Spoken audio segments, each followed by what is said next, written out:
Good morning, everybody. I said good morning. Are you happy to be here? I'm happy to be here. Stand up with us, please, and help us sing If You Want to Be Free. Happy 4th of July, everybody.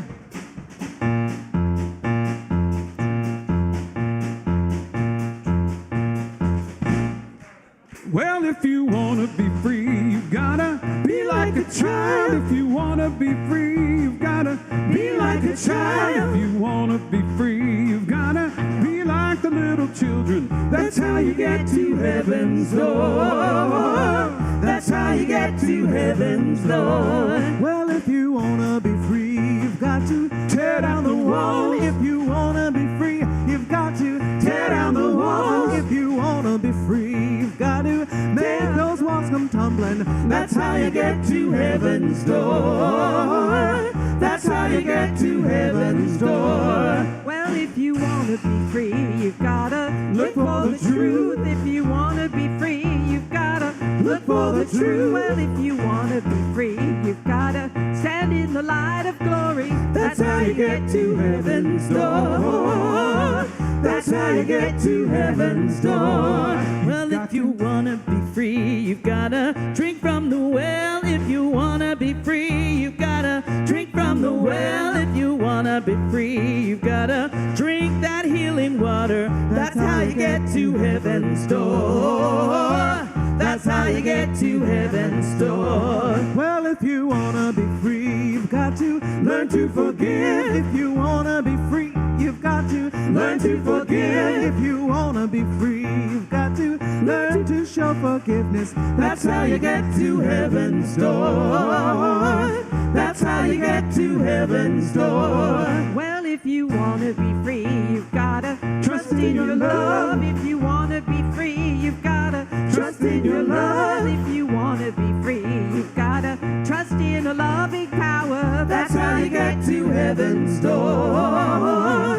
That's how you get to heaven's door. You've got to be like the little children. Make those walls come tumbling. Stand in the light of glory. Drink that healing water. Learn to show forgiveness. Trust in loving power. That's how you get to heaven's door. That's how you get to heaven's door. Well, if you want to be free, you've got to take time to pray. If you want to be free, you've got to take time to pray. If you want to be free, you've got to pray in the Holy Spirit. That's how you get to heaven's door. That's how you get to heaven's door. You've got to be like the little children. Make those walls come tumbling. Stand in the light of glory. Drink that healing water. Learn to show forgiveness. Trust in the loving power. Pray in the Holy Spirit. That's how you get to heaven's door. That's how you get to heaven's door. Welcome, everybody.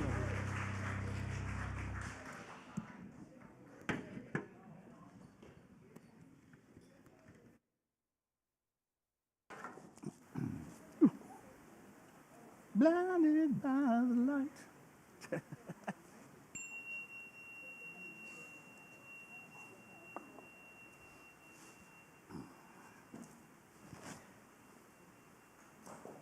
Good morning. Peace be with you. Happy birthday, America. I'm so glad you've joined us today this morning at Unity Spiritual Center, Georgetown. We are a positive path for spiritual living. We are a spiritual breath of fresh air. We are a unique way of looking at this mystery that we call life. And today we honor America, 250 years. One of the greatest experiments, perhaps, I guess, the greatest experiment humanity has ever tried. With the idea that we are all created equal, because that's fundamentally our unity message, that we are all one and the same. We look at different on the outside, but that's just to, stir up our curiosity and make us think a little deeper, to look beyond the surface of things. I think that's what I have. Sometimes I write little things. I have one that I call "We All Bleed Red." Because we all look different on the outside, but we all bleed red. And so that's the common point that we have. So we come together this morning. You know, I came across an article. I'm always getting these articles, and I was reading it, and it was talking about the idea, because again, have we gotten to where we want to, America? Well, not quite yet. We're working on it, but there's still a lot of issues involved. And that is because, in some ways, we're a very primitive society. We truly are. And I was looking at this because of disclosure, you know, all the alien stuff that we've been talking about and stuff. He said, what would it be like if we came across, it said, a type 6 civilization? I said, what does that even mean? So I was looking at it, and they came up with some kind of a scale about the advancement of a civilization in any given planet and the use of its resources and da-da-da-da, and the whole shebang. Turns out, we're not even at 1 yet on this scale. We are in the infancy of development, and I think we see that all around us, and that's what we come to do. And I'm going to talk about that again. I love pond scum, you know that, and that's what we'll talk about. We as pond scum sending out this positive energy to this atmosphere, this new sphere that we talked about last week, that's creating a new consciousness on this planet. And as we continue to send out this positive energy, these loving, healing thoughts, then that new sphere, that thought field, is changing and reaching a higher consciousness. But we have a long way to go. But we're going to get there, because that's what we came here to do our work, to aid that whole process. And so on Sunday mornings, we come together, and we realize that we're energy beings, and we have all this energy. We come together, and we put it together in one big ball. Everybody throws in, I want to throw my energy in there. And we start cooking it and start, stirring it and stuff. And by the end of the service, we have this big old pot full of this soup that we've made of positive energy. And we all get to eat from that soup and nourish our souls. It's kind of a lovely process, actually. So I want to share with you something, because it is about freedom this week. And Huck sent me this, and I had, our co-founder, Charles Fillmore, he was quite the guy. He really was. He was clever as he can be, and his whole concept of interpreting the Bible metaphysically and stuff is just really something special. Here's what he said about this freedom business. The real keynote of American freedom that we celebrate on the 4th of July is the freedom of thought. This is the only true freedom man ever has. Thus, I can think of no better, this is very small, no better no better what? I can think of no better theme, for an Independence Day message than one devoted primarily to mental reconditioning, the careful preservation of man's freedom of thought. When he said, in that metaphysical interpretation business, he said, when it said we shall be dominion over the planet, what he was saying is that we have dominion over our thoughts. So things happen to us. Things are happening all around. But we have the power to choose at any given time how we react to the thing. How do you come forth? Do you come forth as a spiritual being having a human experience? Or do you come forth as a human being in hope of maybe someday being a spiritual being? And that's how the whole thing is all about. So today we celebrate freedom. And you shall know the truth, and the truth shall set you free. And that's the truth, as I say, that you are free. We just need to embrace it. And so welcome once again to Unity Spiritual Center, Georgetown. For everybody who's here, everybody who's online, we are a spiritual breath of fresh air. Our announcements. Oh, that's true. I am free to not do it. No, I'm not. Please join me in our mission statement. We are a thriving spirituality, inspiring and empowering individual global transformation as exemplified by and the teachings of Jesus and other spiritual masters. Our announcements.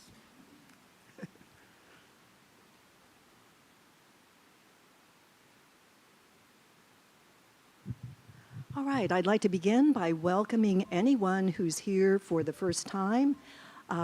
If you are new here, first time you've ever been with us, please stand if you're comfortable so that we can get to know you better. And if you'd like to tell us your name and where you're from, we'd appreciate it. Any new people? Okay. We're all family, all right?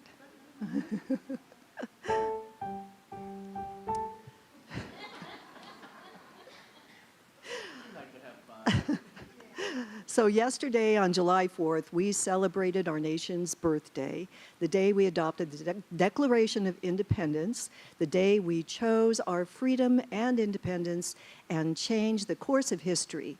So let us never take our freedom and independence, and as Reverend Tommy says, our freedom to think, to change our thoughts, for granted. And we don't. We're very grateful for our freedom. And then on a local level, today we're celebrating our Unity Georgetown family members who came into their human body experience in the month of July. So if you're comfortable, please stand so we can celebrate you and sing happy birthday. July babies, stand up. Anybody? Yay! Yay!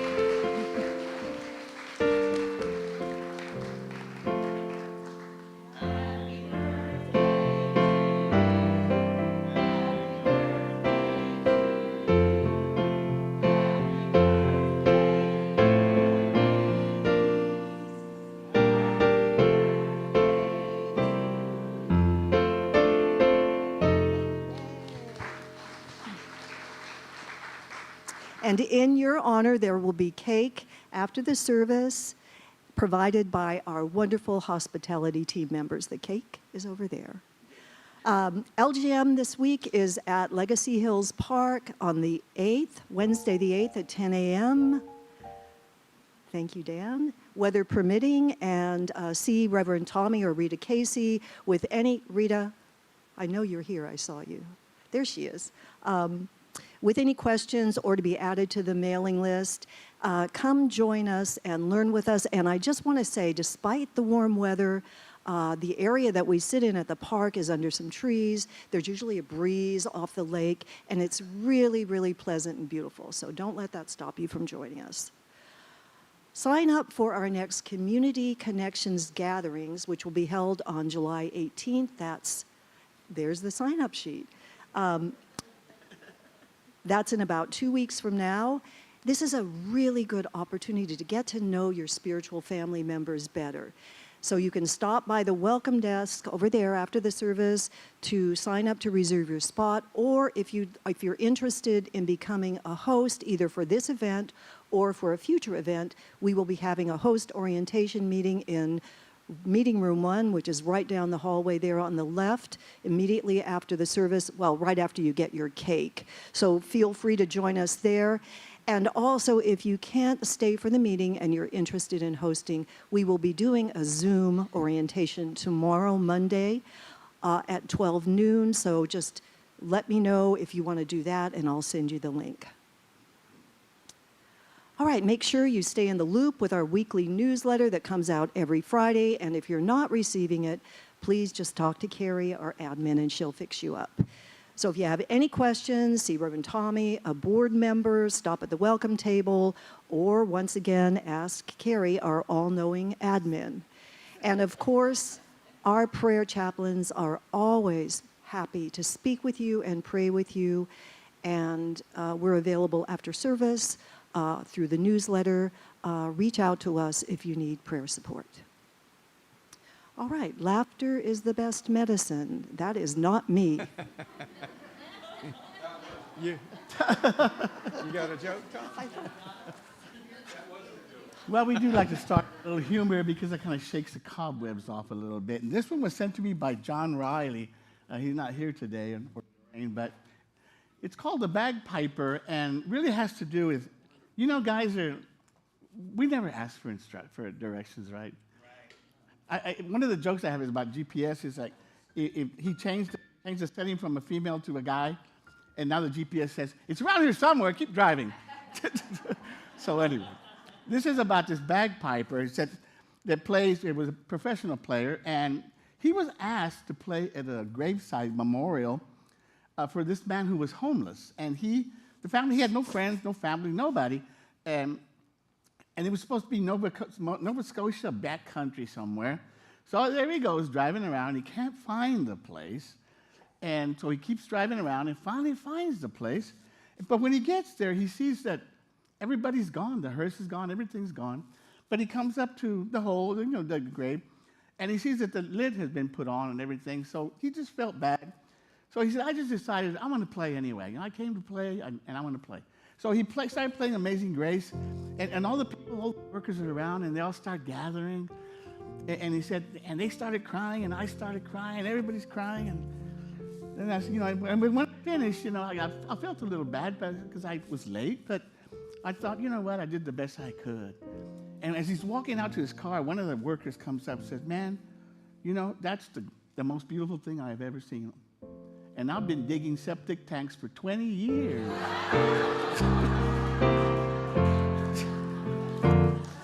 Just keep driving, find it.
Well, we have a little bit different way to get to the altar today. Oh, no. Oh, good morning, lovely souls. What a beautiful day we have to come together to worship with the freedom to know that we are safe and we are secure here. And we have that freedom that others do not. So we are grateful to be able to be here. So let us now open our hearts and our minds as we come together as one to listen to the messages that will be brought to us today, to hear the guidance of Spirit, and to leave this place with a loving, open heart, full of kindness, knowing that we are all divinely one.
Today's daily word is freedom, and the affirmation is, I celebrate my freedom to create my life. In God, I am free as a bird soaring in a wide open sky full of possibility. In that sacred expanse, I find an invitation to express my most authentic self, fully human and fully divine. The Spirit of God within releases me from my burdens and fears. Made in God's image and likeness, I have the power to create my life's experience and the freedom to choose how to think, feel, and act. I can let go of limiting beliefs and lean into the truth of who I am. I affirm, I am divine. As I take these words deep in my heart, I feel an opening within me. Lightness replaces heaviness as faith loosens my shackles of fear and hesitancy. I am free to live, love, and create my life anew. Now please read the affirmation with me twice. I celebrate my freedom to create my life. I celebrate my freedom to create my life. And now please join me in affirming together our statement of being and our vision statement. There is only one presence and one power active in the universe and in my life. God, the good, omnipotence. Centered in oneness, we co-create a world of love, peace, and abundance.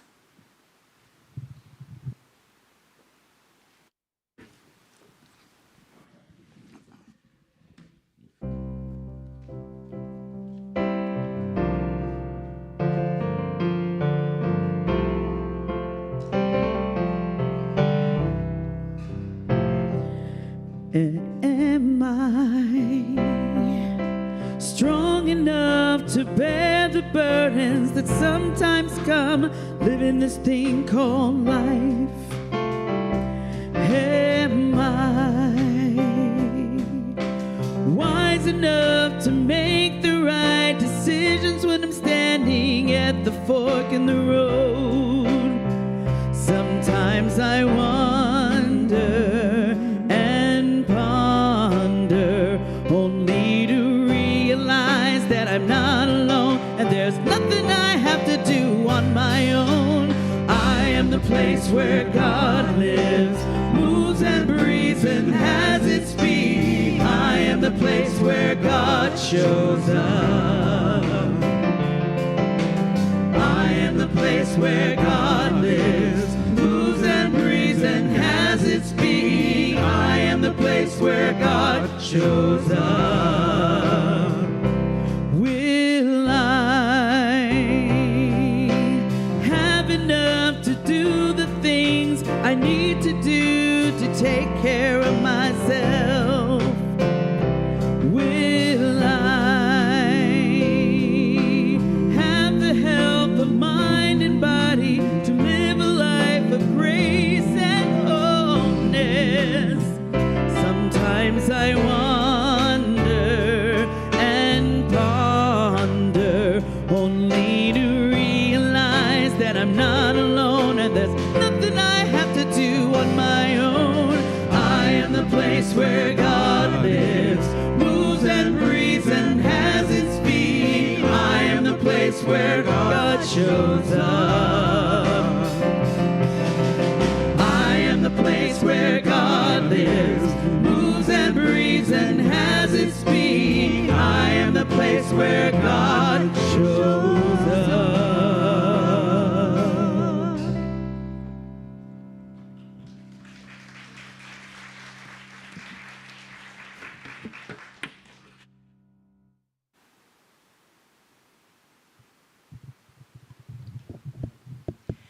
Today's Wisdom of the World is a quote from Viktor Frankl.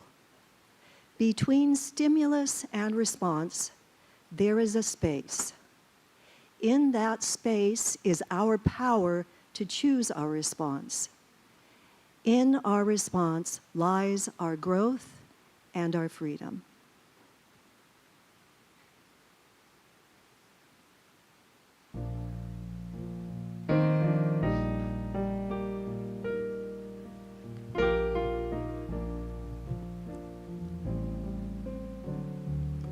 When you're down and troubled and you need some love and care, nothing, oh nothing is going right.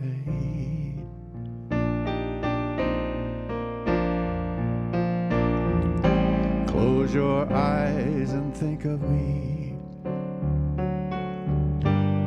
Soon I will be there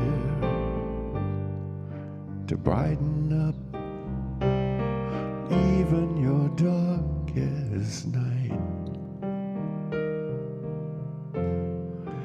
You just call out my name, and you know wherever I am, I'll come running. See you again.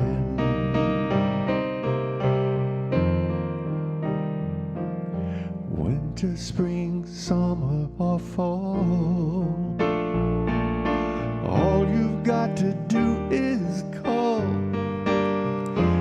and I'll be there. Yes, I will. You've got a friend.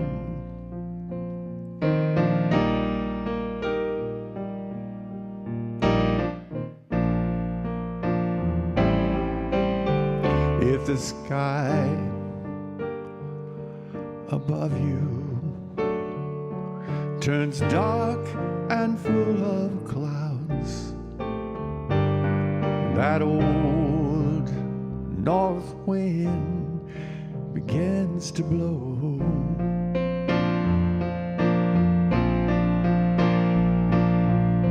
keep your head together.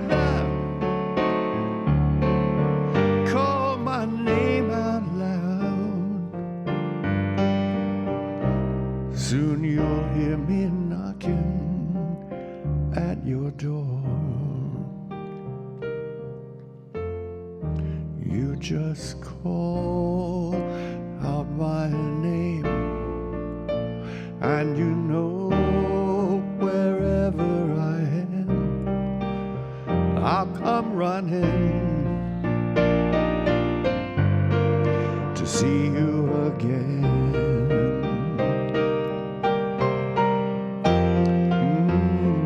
Winter, spring, summer, or fall, all you've got to do is call, and I'll be there. Yes, I will. Hey, ain't it good to know you've got a friend when people can be so cold? They'll hurt you, yes, and desert you, and they'll take your soul if you let them. Ah, but don't you let them. You just call out my name, and you know wherever I am, I'll come running, running, running, yeah, to see you again.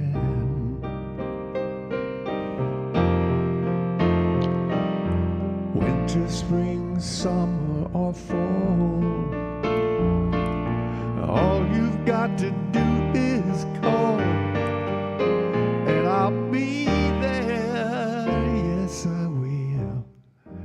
You've got a friend. You've got a friend. Ain't it good to know? Ain't it good to know? You've got a friend. Thank you. you.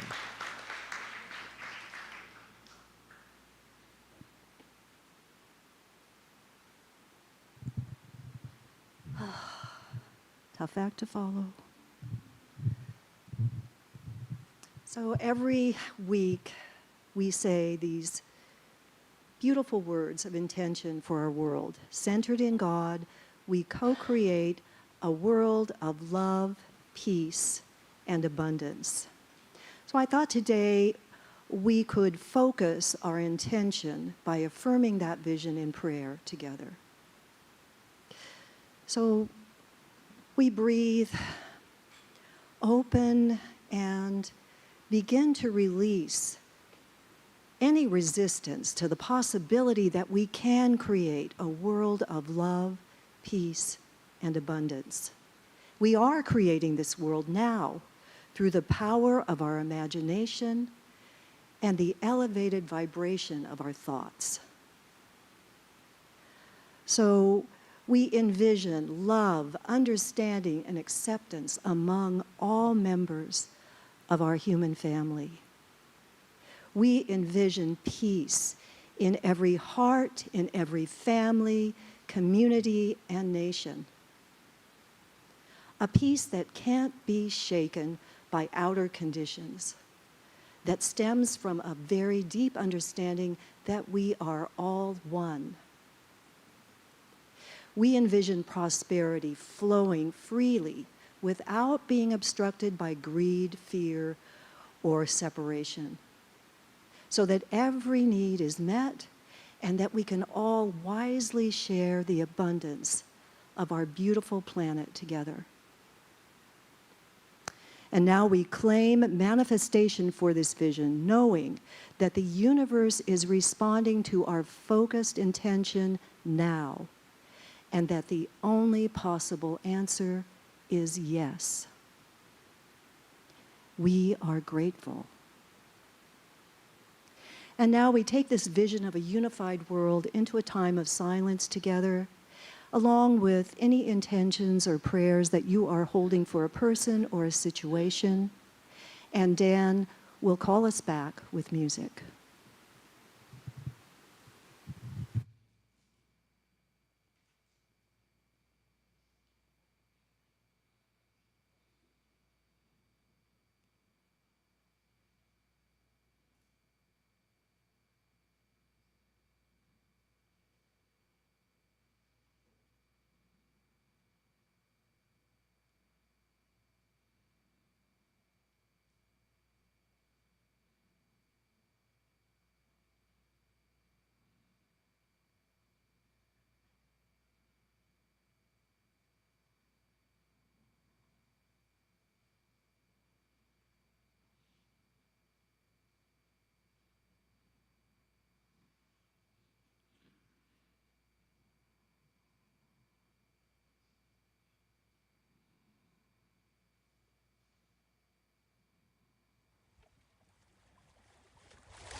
You've got to get up every morning with a smile on your face and show the world all the love in your heart. People gonna treat you better. You're gonna find, yes you will, that you're beautiful. You're beautiful. You're beautiful as you feel.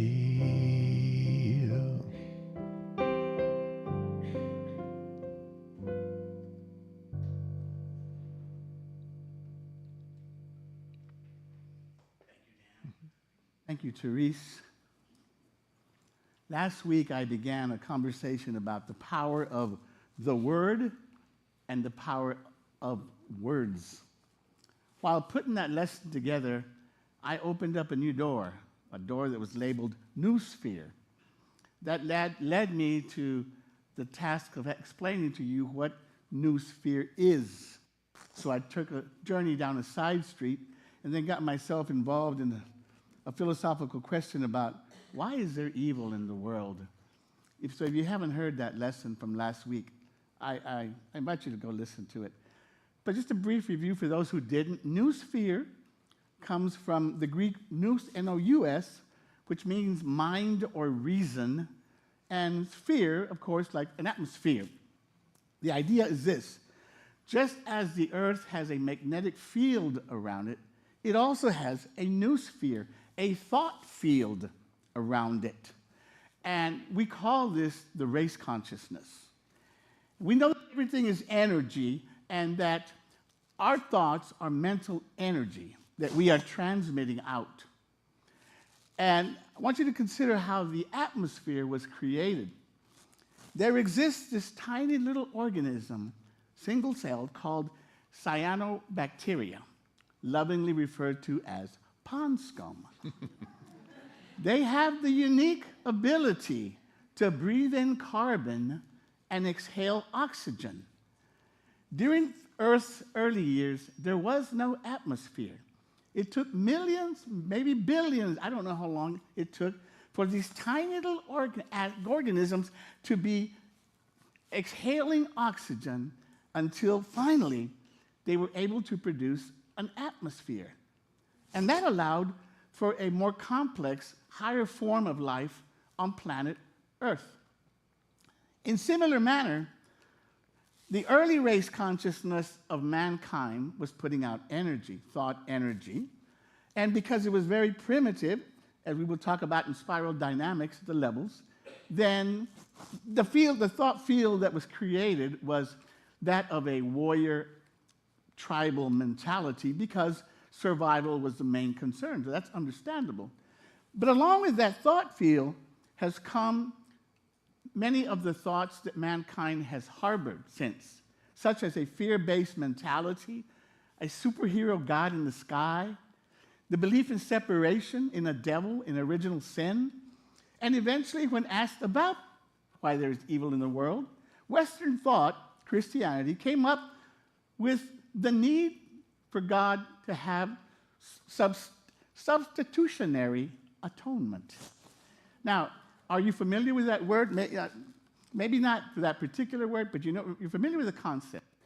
And it is this: the Christian belief that Jesus acted as a substitute for sinners, taking upon himself, now listen to this, the punishment humanity deserved to reconcile them with God. This thought field has dominated the planet for a very long time.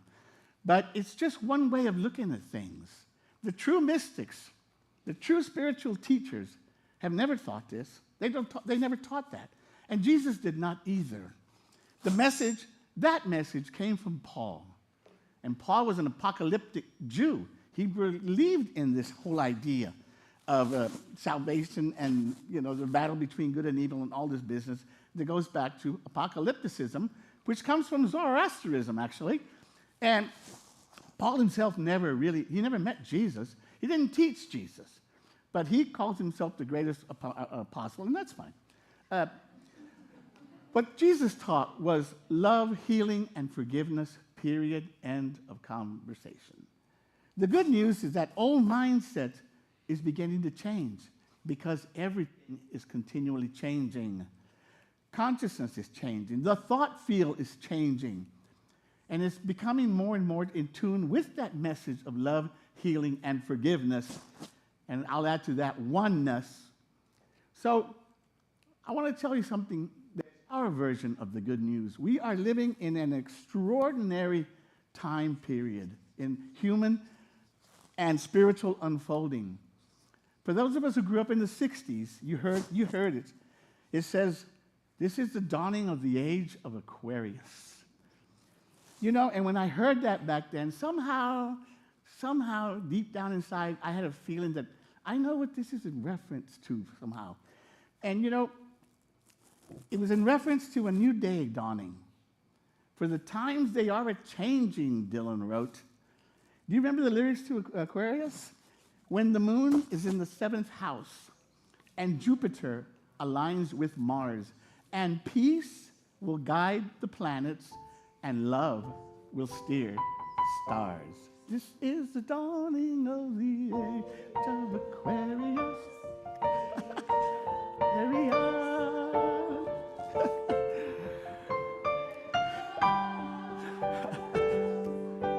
I didn't see that song in the Interesting. We are witnessing a radical paradigm shift. And if you read the newsletter, paradigm shift was the phrase or the word of the week. And recently we came across a term that reflects this paradigm shift. We're calling it the New Copernican Revolution. And what it is a blending of science and spirituality, of the inner worlds, the outer worlds, the seen, the unseen, mysticism, and quantum physics, all coming together into one focal point. But as Jesus said in the Gnostic Gospels, it is for those who have eyes to see and ears to hear, meaning those who have the lens to look through there and see this new message. And currently, those who have eyes to see and ears to hear are in the minority in this planet right now, but that's changing. And it's changing thanks to groups like Unity Georgetown, who are the new pond scum, who are sending out positive healing thoughts into the thought field to change it. But Pot Scum didn't know what they were doing, but we know what we're doing. We are aware that we are building this new thought atmosphere as we continue to do what we're doing. So let's talk about the whole process of how this works. The power of the word and the power of words have something in common. They both represent the creative life force that permeates the entire universe, all of life. The word is in reference to the big picture, the river in last week's illustration. And the power of the words is our personal use of the word. We are the mill in that illustration. Unity teaches God is principle, God is personal, and that is explained in that illustration. Our words, our beliefs, our actions, our thoughts have the power to create our lives. The Four Agreements tells us, be impeccable with your word. Listen to this quote. Words have energy and power with the ability to help, to heal, to hinder, to hurt, to harm, to humiliate, and to humble. Words have power. But there's only one presence and one power, and that is the words. So let's talk about that. No better place to begin than with the opening passage of the Gospel of John. In the beginning was the Word, and the Word was with God, and the Word was God. The same was in the beginning with God. All things were made by him, and without him was not anything made that was made. That was interesting. A couple of problems with that wording there I need to point out.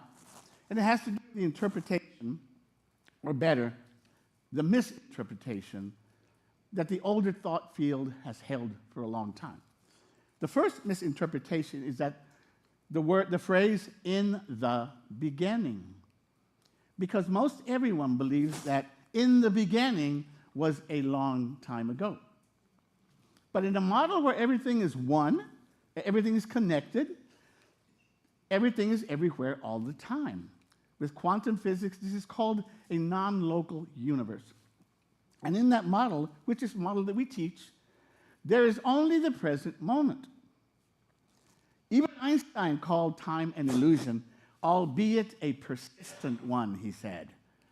Given that, and a literal look at that statement, it sounds like it is saying how the universe came into being, and it is.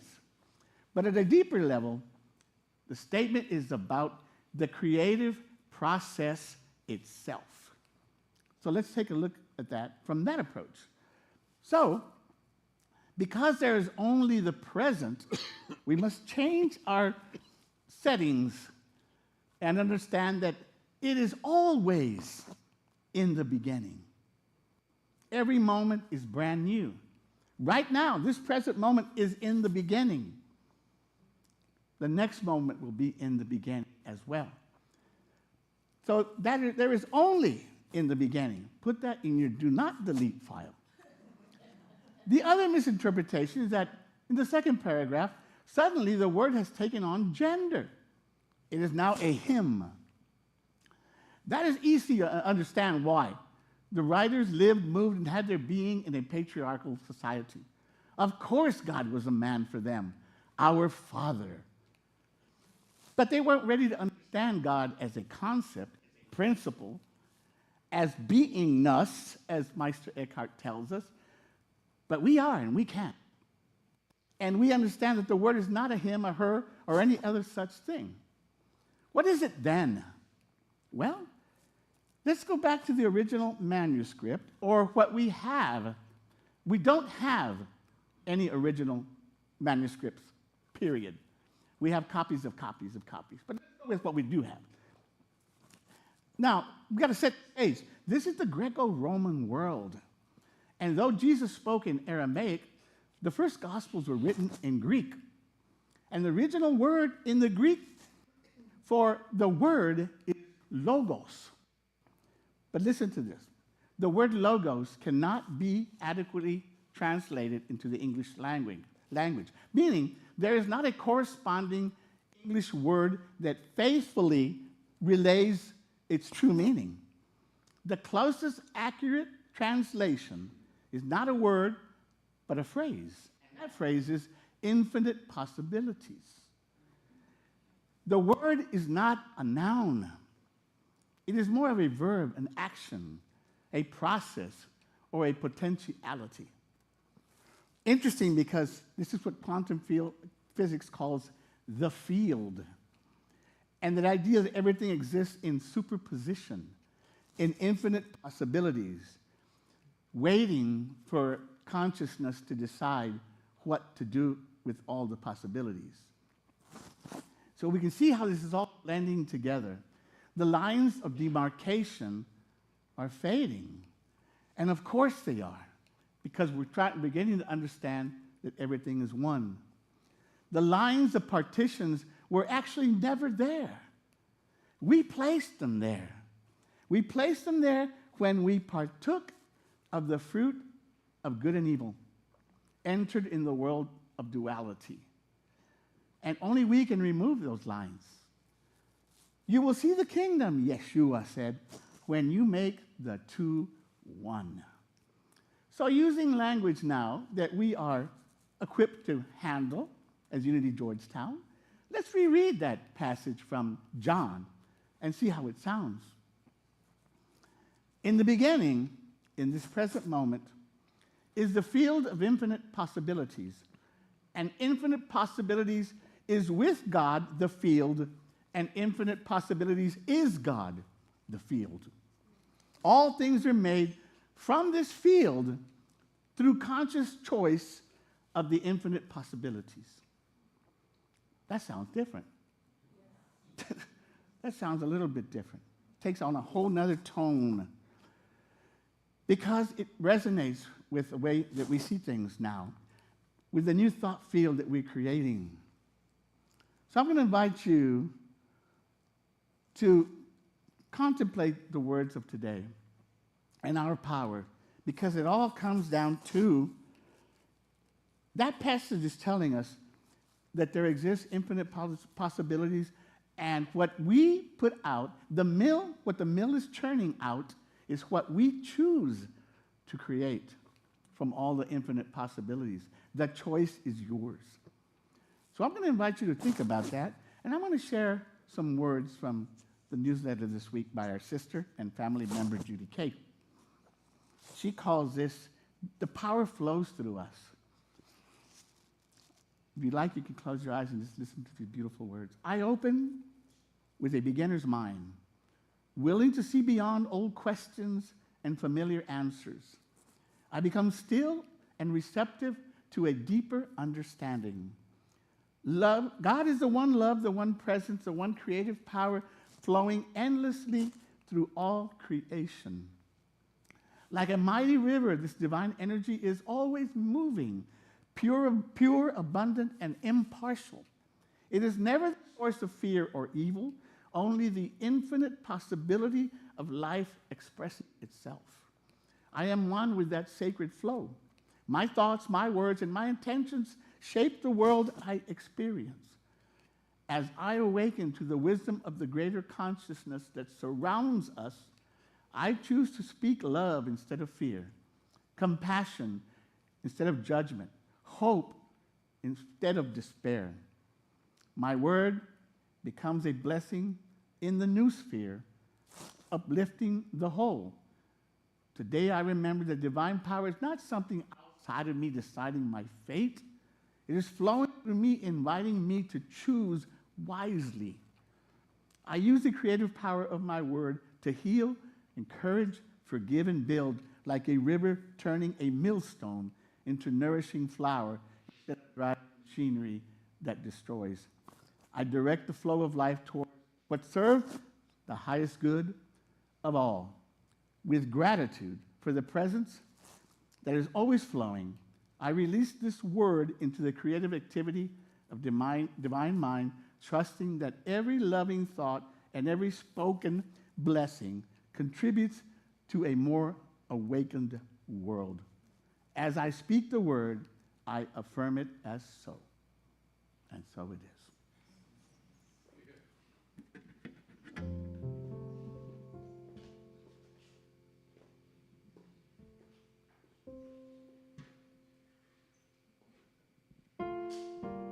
As I was preparing this song for today, I really thought of it as a prayer. We all know it, and we listen to it with pride and awe. Let's think of it now as a prayer.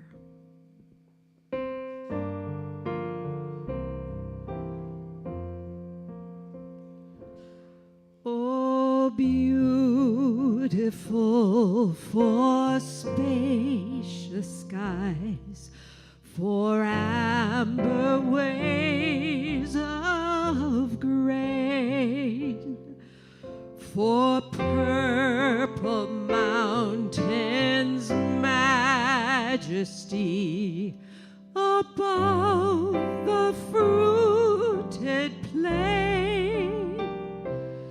America, America,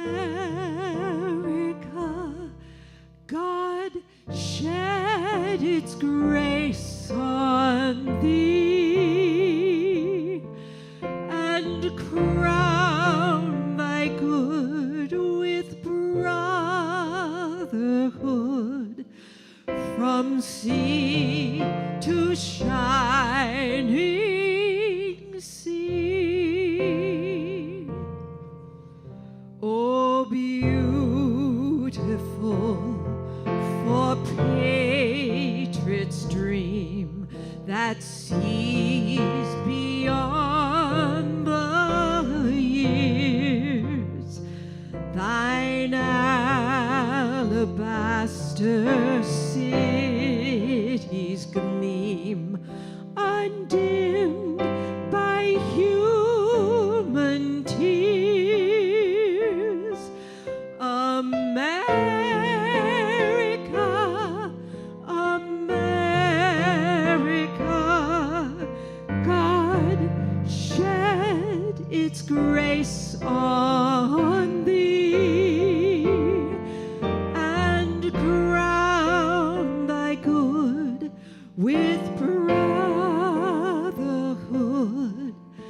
from sea to shining sea. Let's all sing the last chorus together. America, America, God shed His grace on thee and crown thy good with brotherhood from sea to shining sea, from sea to shining sea.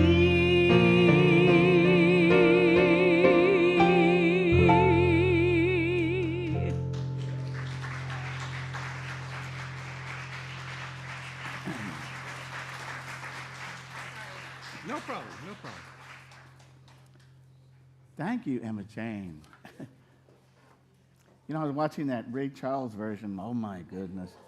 And Emma said, you're putting a real high standard. I told her, you just do the Emma version. But you know, I was looking at that. I saw the Mount Rushmore, and I looked it up, and it started in 1927, and they finished it in 1941 when they completed it. The man who started, the architect, passed away. His son completed the project, so that's pretty interesting. It took him a while. They had to do a lot of dynamite work because it's marble, and then they had to do a lot of work to do that. It's amazing.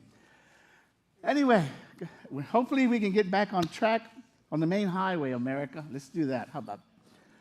So please join us now in this time where we offer our gifts and our tithes to this community so that we can continue to do the work of changing the thought field of the planet. It is changing. So we take our tithes, our gifts together in our hands, and we say, divine love through me blesses and multiplies all that I have, all that I give, all that I receive. I give in love, and I trust God.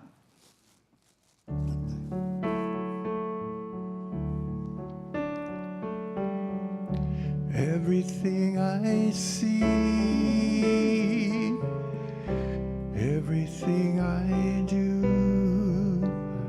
is blessed by your hand, God. I give it back to you. Everything I give, every thought that's true is magnified and kind to God. I'll give it back to you.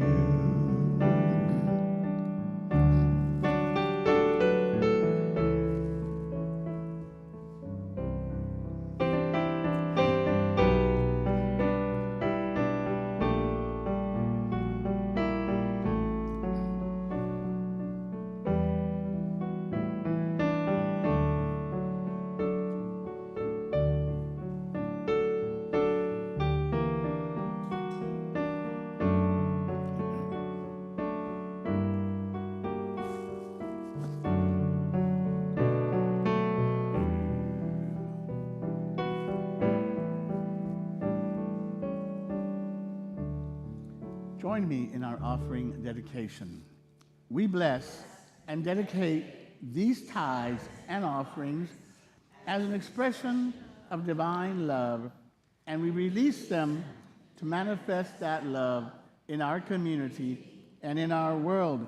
We bless the planet and all of its inhabitants. We love you. We bless you. We appreciate you. And we behold the divine in all. Final announcements. Prayer chaplain today is Therese. Community Connections, sign up because they're coming up in about 2 weeks or so. What else? There's birthday cake. Also, thanks everybody who helped today's service.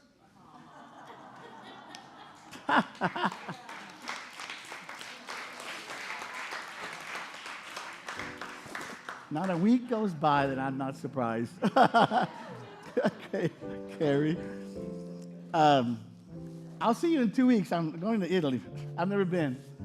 But as you know, our daughter's speaking at the International Music Conference of Music Therapy, and we have to go see her speak, of course. So let's see how that goes.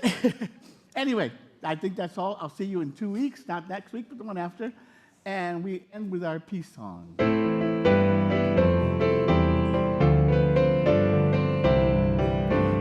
Let there be peace on earth, and let it begin with me.